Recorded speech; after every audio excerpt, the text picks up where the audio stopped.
Thank you for joining. We have today Dr. Jason Richardson. He is a very dynamic executive coach, a world champion, and a Pan American Games gold medal pro athlete. And he is here to guide us on how we can uh, get through this COVID crisis in a more better way. So, Dr. Richardson, thank you for taking time out for this webinar. If you Oh, can of course. tell more about yourself. Yeah. I like that you said get through this in a more better way. That's kind of my thing. More, better, happier. Living a championship life. Yeah. I was able to live as a pro athlete, racing bicycles, BMX bicycles, for 15 years. I retired in 2008. And along the way, I'd always gone to school. I got my MBA in 2000. And then towards the end of my career, I decided to retrain myself to become a psychologist because I wanted to be able to not only help athletes, but help people transition. I was going through a transition in my professional life from athlete to, a person who works for a living, so to speak. And, I'd always been doing that. So I'd always gone to school. I'd always lived in that professional athletic world. So I wanted to speak, I wanted to write, I wanted to plug myself back into the athletic world. And then that led to more executive coaching and speaking in front of groups and facilitating workshops. So it's really just my passion to share with people what I know, what I've learned, and also more importantly, to help them become the best they can be in any given situation. Okay, it's great to hear. So this COVID-19, this is something none of us planned, and it has been affecting us and across everything, mentally, financially. So where does one start his recovery, and how do we do that? Yeah, and it's interesting you said recovery. My pushback to that would be to see if you're actually hurt or to see how hurt you are. Everybody's in a different situation financially, emotionally, physically. Yeah. So really taking those three things and making a real assessment about each one. From there, you can develop a plan to address them. The unfortunate part about this situation, which is where all of us globally are in it together. Yeah. And many things are outside of our control, but in truth, whether you're in business or whether you're an athlete or just running a family, a lot of things are out of your control in those situations as well. So I think after you make an assessment of what's in your control, what's out of your control in those three areas, the best thing to do is then develop a priority list. What's most important to you, what needs to happen, what's on a timeline, and then from there you can make a real plan on what you can do to address those things as best you can. Yeah, that's a good point, like making a plan and addressing that priority wise. So what type of mindset should we have during this process while making our plan and prioritizing? What should be the ideal mindset in this phase? The ideal mindset. That's interesting. I get that question a lot, regardless of COVID-19 or not. Mm-hmm. I love positivity. I love being optimistic. I also love being brutally honest. Okay. So just like I said before about making the assessment, I think we can always make an assessment as well with ourselves. What skills do I have that can be of value? What things do I want to learn? What things do I want to improve on? Where was I making mistakes in the past? And we could use this time, because we definitely have more time to improve or to get stronger or make ourselves more resilient or better. So the ideal mindset to me is coming from a position of growth versus, like you're fighting against this thing. I always say it's better to fight for than against. Okay. And I think if you're fighting against, then you're leveraged and you're coming from a place of weakness. If you're fighting for something, well, then you're in control of that, right? Then you're you're kind of putting your intention and your, I don't want to say destiny, but your will into the world. So the ideal mindset to me is looking at this, as hard as it may be, and I recognize it's hard for people and everyone's in a different situation, but to do your best to look at this as an opportunity, to do your best to look at this as time for growth, and time to reassess, and take an inventory of what's important to you, your family, and make those moves now. So you have been an athlete, right? And every one of us, I believe, has come to us back to the starting line, and the race is gonna start again. And when this whole thing gets out, so what can we do now in this time that puts us in a better place when things get back to running again? Yeah. So I raced my Yeah. whole life. And the biggest thing for me to realize was, just like I said, fighting for rather than against. I realized, especially after my racing career, that I wasn't racing against anyone, really. I was racing with them. Okay. I actually needed those competitors to make a market. If there was no one for me to race, I would not be able to get paid to race. I needed them, even though I wanted to beat them. So I was racing with them. And the other thing that I realized was I was ultimately racing my own race. And it was only for a brief moment in time where we lined up together and crossed the finish line that we were racing together. Because when we cross the finish line, everyone goes in their own direction. And this is the same in life as well. You may be racing, but the important thing to recognize is that you're not in someone else's race. You're in your own race. And so for you to define what you're racing for, what you're racing toward. The other question is, you can also determine the speed. You can determine to a certain degree, right? There's things outside of our control. There's things within our control, but you can determine how fast you want to get there. A lot of times people are upset. I mean, forget COVID-19, even outside of this time and space we're in, people get upset because they're not there fast enough, or they didn't achieve the success quick enough. But the truth is that, there's a process to most things. And some people develop at a different rate. And there's a great value in going through the process, whatever that process is, in your business, in your sport, and just in your life in general. So to just make a jump I go from walking to now running in the Olympics, that's a big jump. There's a process there. And it's in that process that we become stronger, that we become resilient, that we get those lessons that bring value to other people. So I think our expectations and of not being there yet are discouraging. Okay. And I don't know where the there is. So define where there is, but also recognize that throughout that process, it's good to find ways to value and enjoy what you're going through on the way there. Because I've seen many people get there, whether it's an Olympic medal or the dream job or running their own business, and they look back and they miss the days where they were struggling, or they miss the days where they were wondering when the next paycheck was coming, or how they were going to get sponsored, or whatever it may be. So that's the irony of the situation, is to really learn to act now and appreciate now, even though you're working for something else down the road. Great point.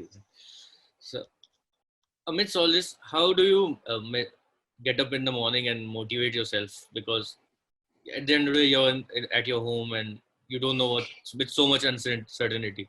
So getting yourself motivated and with a positive outlook, what can one do for that? Yeah,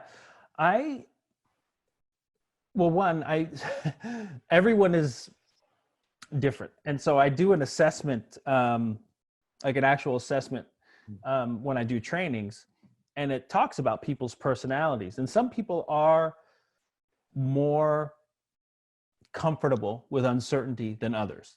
Yeah.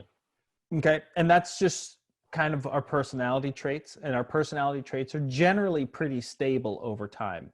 That said, it doesn't mean that we're destined to never get better, or it's not our destiny's predetermined. But that is to say that, again, if you can know yourself better, and if you're uncomfortable with uncertainty, what can you do to compensate for that? What can you do to create as much certainty, again, within your control as possible? So I personally, from a personality assessment standpoint, I'm actually more okay with uncertainty. I actually thrive in that. That said, it doesn't mean I don't get scared. It doesn't mean that I don't, worry. But as far as getting motivated every day, the truth is I'm not always motivated every day. I'm human just like anyone else. But I do have things I have things that I want that are bigger than how I'm feeling. Okay. Does that make sense? So if I get lost in the fact that I'm not that motivated today, then I probably won't do much. But if I could say, okay, these are the 2 or 3 things or 5 things I'd like to get done, and do them or work towards them, then my motivation starts to build as I get more done. As I literally start checking something off the list, I start to feel better about myself. And the other thing is, a lot of those things I want to get done aren't for me. They're for someone else, whether it's to be of service to someone else, whether it's to do something for my family. We've rearranged our house just a bit because of the work situation. And so my office, which looks like an office here, I mean, it's got a little workout machine there. So one of the things I want to get done today is make sure I get the kids together and we all do some exercise together. Do I want to do that? I want to do that. Yes. Are there more important things? Possibly, but for me, that's something that we can do for everybody that's bigger than me. And I think that helps with the uncertainty. So creating some certainty in the uncertain world is really a healthy thing to do. Okay. Yeah, that's very helpful. And so you mentioned things you can do which create certainty. How does one bring that in, bring some discipline into his life in uncertainty and make a proper routine so that you accomplish these things throughout the day? Yeah, I think you asked about creating some discipline. Yeah. Yeah. So I find that it's easier to be disciplined when you're doing things for a purpose. Okay. And it's easier to be disciplined when you know why you're doing what you're doing. It's easier to be disciplined when you're doing things that are of value to yourself and bringing value to other people. For instance, my one son is 15 years old. Mm-hmm. So I might ask him to do some things around the house and he might not do them consistently. Why is that? Is it because he lacks discipline? Or is it because those things really aren't that important to him? Mm-hmm. They don't value him. Now, I'm not saying that we shouldn't teach our kids discipline, because life includes doing some things we don't like. Yeah. However, when it comes to our business, when it comes to our health, we want to train ourselves to value certain things. So even if there's a task that we don't like, it's most likely, and in the best case scenario, should serve the bigger purpose of helping you satisfy the thing that you really do value, really do want, support that. Yeah. Right? Even in my business, there's things I don't like to do. And before I could afford it, I had to do it myself. Now, the things that I don't like to do or I'm not so great at, I can outsource, thankfully. But everything, what I'm looking for is alignment, right? And so if we're aligned in what we want, why we want, it's much easier to get those things done. You actually find a way to do it. If you think about it this way, it's a radical thought, but people who are addicted to substance or everything, it's very sad, but in their world of addiction, mm-hmm. they're very disciplined. Yeah. They do everything. They do every and anything to get what they want. Correct. You see what I'm saying? So the trick is, how can we become addicts of our own success? You know, how can we become addicted to our own success, addicted to our own health, addicted to providing value for other people, Mm-hmm. right? And the way we do that is by learning about our personality traits, right? What are those 5 super traits that drive us? Learning about our strengths, because when we operate within our strengths, within our kind of inherent Yeah. personality traits, and we're working within that place, then we're more engaged with what we're doing. We're getting more pleasure out of it, and we're more motivated Yeah. to do those things and achieve those things. There's a lot of things that I'm very disciplined with, and there's a lot of things that I'm not disciplined with, and it all boils down to some things are just higher on my list of importance than others. Mm-hmm. So that's about our own personality. How do you bring this for your team? Like, how do you motivate others to feel the same way in dire situations, especially like this? Yeah, well, the first thing we do is we create a system to where I need to understand who they are. And then also I want them to understand who they are, because a lot of times we get so, I'm going to back up a little bit. Yeah, sure. In many cases, we adopt other people's ideas of success or other people's dreams, and we think that's what we should do or how we need to be. That's one. And then we get to work on doing it. Mm-hmm. And I'm not saying it's wrong, but it definitely, I see people when they start going along that path, they start to struggle, because it may not be what everyone else expects, but it's not what they want either, or what's in their heart or in here. So if you can get past that and really truly define what it is that you want to do, what it is that's important to you and your family, then you can do the work on you can do work on yourself and say, okay, what is it about me that can be good at this thing? What can I bring to this, or where can I operate in this space that I would be really good at? So when I go in and do a training or work with somebody, and we do these assessments, and they understand their strengths, and they understand their personality traits, it's obvious that why they excel in certain aspects and why they may not in other aspects, because like, oh, no wonder it takes me a long time to get over a loss, because I'm not as resilient as other people. I'm not saying that's right or wrong, but learning that and understanding it is good, because if you understand that you're not as resilient, or you understand that you're more introverted versus extroverted, then you can develop ways to compensate for those things. You can develop ways and you can develop ways to develop those areas for yourself so that it's not so bad. Also, too, if you're in a job or position that requires you to do something just outside of your strength or your personality traits, you have to recognize that takes energy for you to do that. So if you are an introvert and someone asks you to be on camera and do an interview in front of 1,000 people, that's going to take a lot of energy for you. Yeah. So if you know you're going to do that and you're introverted, then put something inside of your day, give yourself time after that interview to go be by yourself, or go be quiet, or go read a book, so that you can recharge your batteries. And I think a lot of people don't recognize these things or plan for them, right? Yeah. And then we get caught up, and then we're just constantly burning our matches, Mm-hmm. and wasting energy, or just finding ourselves depleted at the end of the day.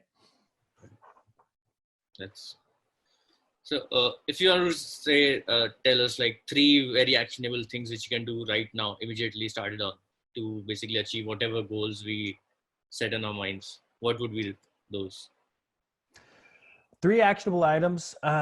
One would be to every day, Yeah. as best you can, to write down the things that you did, right? So assess your day. I'm big on assessment.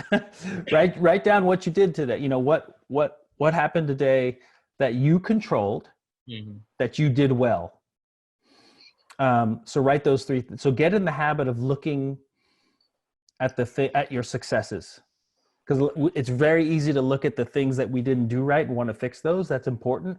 But we also forget to look at our successes. Then after you do that, write down the next, for tomorrow, the things that you want to get done. So right there, you already have a direction, some clarity for the next day. The other thing, too, take care of yourself. Take care of yourself, because just like when you're on an airplane and they say, put your mask on before your kids. The reason why they say that is because dead people don't save anyone. So take care of yourself. Your health matters. The fuel in your body matters. Stopping to take a break matters. You know, have lunch outside if you can. Little things like that to take care of yourself and give yourself the space. All this rushing and running around, you're not getting more done. Being busy does not equal being productive. Right. So take care of yourself. And then the third thing is find someone to hold you accountable. Okay. Find someone to hold you accountable. That could be a coach, that could be a close friend, it could be a colleague, but find someone to hold you accountable. And by the way, you can hold them accountable to what they want. And from there, you're also being in service to other people. So every one of those three things, actually, there's many pieces to those three things, but those three things will change your life. You said finding someone to basically hold accountable, right? So does it have to be like, people can't hold you accountable for everything you do, right? There can be one person accountable in your office, someone accountable. No, correct. So if you take my three domains, right? More, better, happier, business, sport, life, right? Yeah. I would not expect my work colleague to hold me accountable to doing my push-ups every morning. Right. I mean, you could do that if you had that relationship, but it's not necessarily true. But you can, even with my children, if I say we're going to work out, I'm saying to them, that's actually, now I'm in a contract with them. Yeah. Right. They're expecting me to do something, so they're going to hold me accountable. But if you want a more formal thing, yeah, you can have somebody in each space holding you accountable for whether it's a project base or just general work base or health base. But you can have someone hold you accountable if you're married or have a spouse. These things would be great for a lot of things around the house, or life oriented or health oriented, and then maybe at work you create a mastermind group. Say, okay, these are the projects I'm working on. This is where I'm having trouble. I need some, if we can meet once a week or check in every other day, 10 minutes, send texts, proof of your work that you did. All those things can help hold yourself accountable. Thank you, Dr. Richardson, for your time.